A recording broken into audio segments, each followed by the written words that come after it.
All right. So we are on page 140 and we are talking about substitution. If when you were flipping through your books, it looked like we had skipped one of the lessons, that's okay. We're going to go back and get it next week. But right now we're talking about substitution, and you guys shouldn't have too much problem with substitution because you've been doing substitution for quite some time. My daughter is in fourth grade and she's been doing substitution. So I know y'all have too. So right here at the top, area review. The area of a dorm room is about 180 square feet. The length of the room is 15 feet. What is the width? And then it says, show the area formula and how you would write this expression using the information given. So, 180 square feet. The length is 15 feet. And we're looking for the width. So, area equals what? What is the area? What's that? Base times height. Yep, area equals base times height. Or also area equals length times width. That's the one you guys learned probably in elementary school, right? Mm-hmm. So numerically speaking now, so numbers, using numbers, what is the area? 180. 180. Okay. And it's squared feet, remember us, we've learned what this little thing means now. And we happen to know the length. So what's the length? 15. 15. So this means that if we come over here, let's do it right here. So the area is 180, right? The length is 15, and that's times the width. What are we needing to do right now? Divide. Divide, because you're wanting to find what that number is, right? So 15 divided by, go right here. 15 divided by 180. 15 goes into 18 how many times?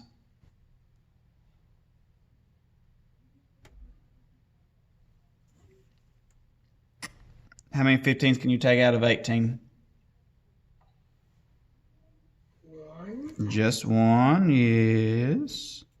15 minus 18 minus 15. We got 3 left over. How many 15s are in 30? 2. 2. 15 plus 15, or 15 times 2, is 30. And we're done. So what is our width? 12. 12. Our width is 12 feet. Okay? So we're done with the substitution lesson. That's it. You've been doing substitution now for years, since you've learned area formulas, which I think they may have even done area some in or they did perimeter. You've done some perimeter in maybe third grade even. But third and fourth grade, somewhere around in there, y'all learned about area and perimeter, and your teachers gave you formulas and taught you how to find the area and perimeter, and you were doing substitutions. Okay? So that's all substitution is. There is no reason, if we use the word substitution, that you should get confused, although a lot of people do, because it's, what do you mean substitution? Well, same thing you've been doing with formulas all this time. All right? So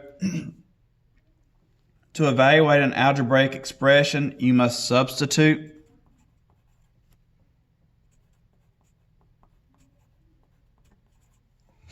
a number for each variable. And I apologize, for some reason, I don't know why this thing is a little bit fuzzy on the sides.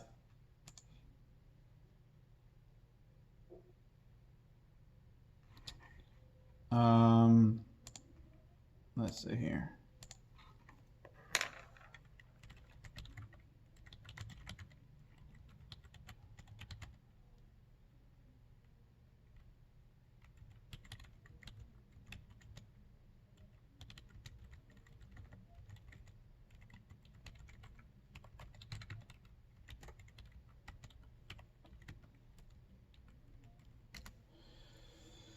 All right.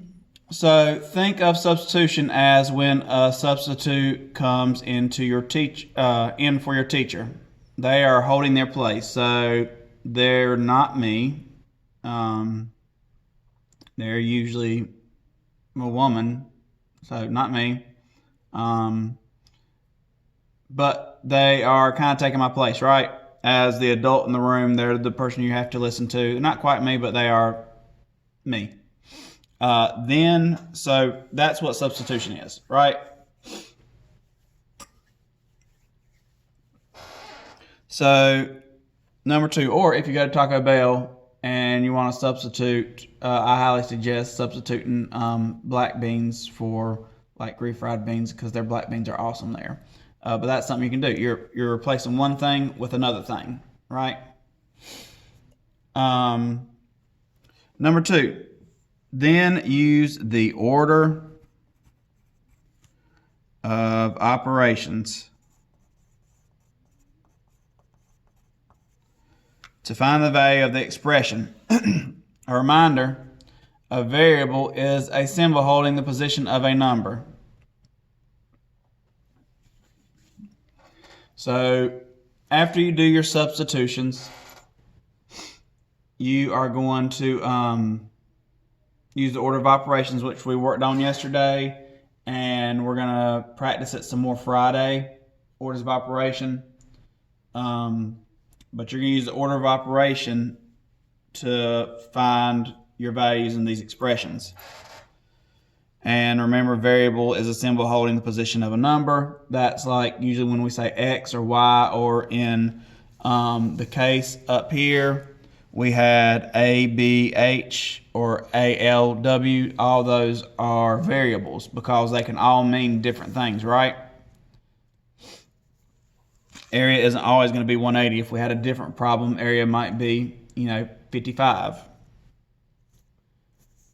All right, number 3. Most of the time, X is used as a variable.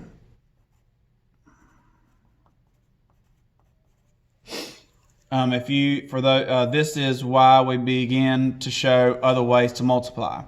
So remember, at the beginning of the year and earlier, yesterday, we started using the little dot up here, this little dot, to mean multiply.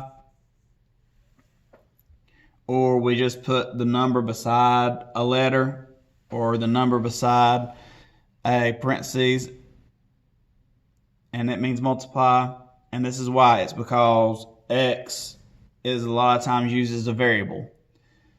For those of y'all that have come face to face before, I've got a poster up on my wall that has an X, and it's it says wanted, simplified or expanded X, and it's talking about finding this variable. That is why, because X is the variable that most of the times they use in equations. You can write the product of 4 and n in several ways. So, right here we talked about X being used as a variable and having different ways to multiply. That's why right here there's 3 different ways. For the dot n, and then for n, and then 4 parentheses n. All those mean 4 times n. Okay, guys?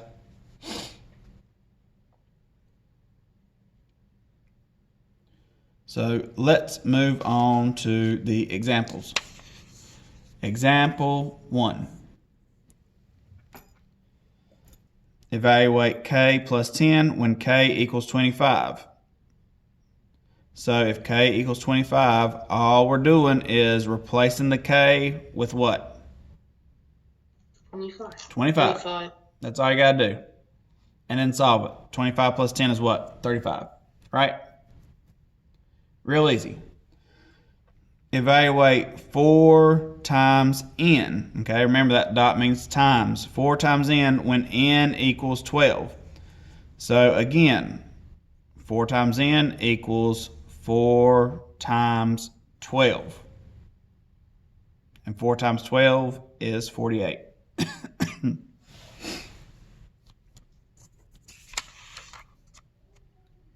When you plug a number in for a variable that is right beside another number or letter, you must also place a multiplication sign.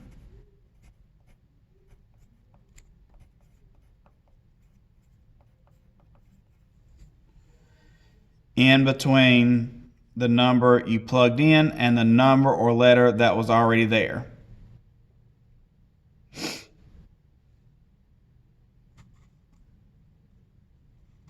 So we have example 3, we have 7x, and remember, this 7 beside the variable, which is x, means 7 times x. So 7x if x equals 12. So we replaced the x with 12, but what did we also put in between there? Multiplication sign, right. So we either did a multiplication sign like this, or we put the 12 in a parentheses, and 7 times 12 is 84. Or we even have one like this over here. XY, if x is 3 and y is 5. Well, we got two things to substitute. So x is 3, so replace it with 3. And then it is being multiplied by y, so the y is 5, so 3 times 5. 3 times 5 is 15.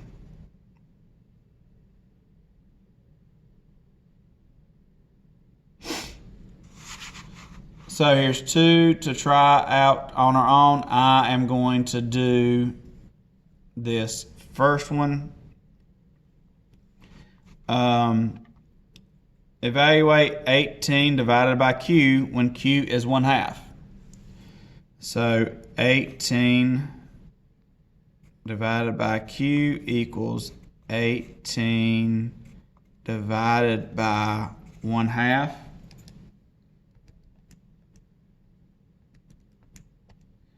And this equals 36. Okay? 18 divided by 1/2, or it's asking how many halves can you get out of 18, and that is 36. So I'm going to give y'all about 2 minutes. It's 8:28 on my clock. Do number 2, evaluate d minus 17 if d equals 30. Unless everybody gives me a thumbs up that they've already done it.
All right, got one thumbs up.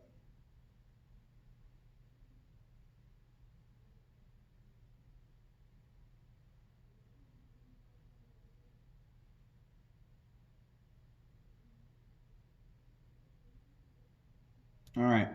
8, 30. So evaluate D minus 17 if D is 30. So what am I going to do first? Set it up. All right, how are we going to set that up? D minus 17 Uh-huh. equals 17 divided by, wait, no, 17 minus 30. You sure about that? Make sure you keep everything in place. The 30 needs to replace the D, so the 30 still needs to go in the front, okay?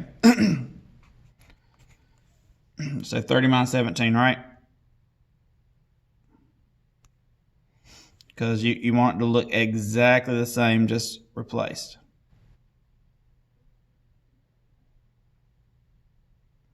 So what's 30 minus 17? 13. 13. Okay, you don't want to say 17 minus 30 because that would be getting into negative numbers, and we're not doing that until sometime after Christmas. So it is 13. All right, let's go over to page 141.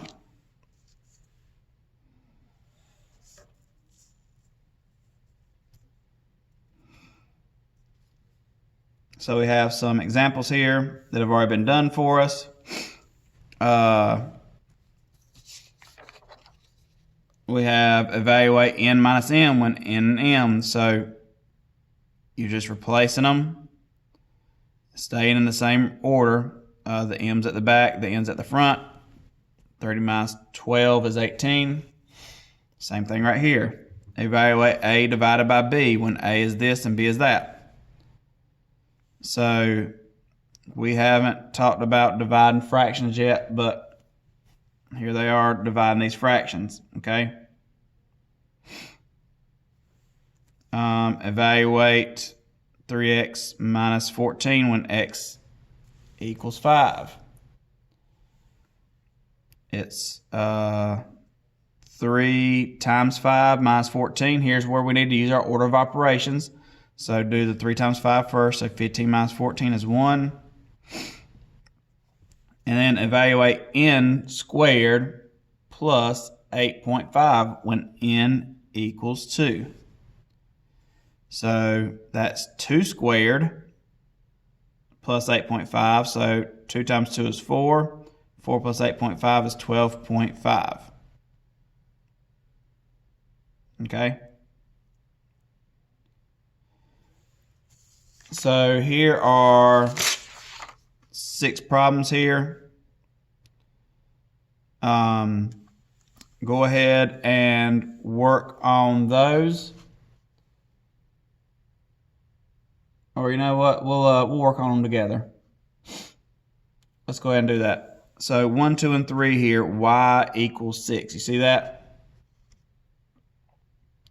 So this one right here, what do I need to write? How do I rewrite this?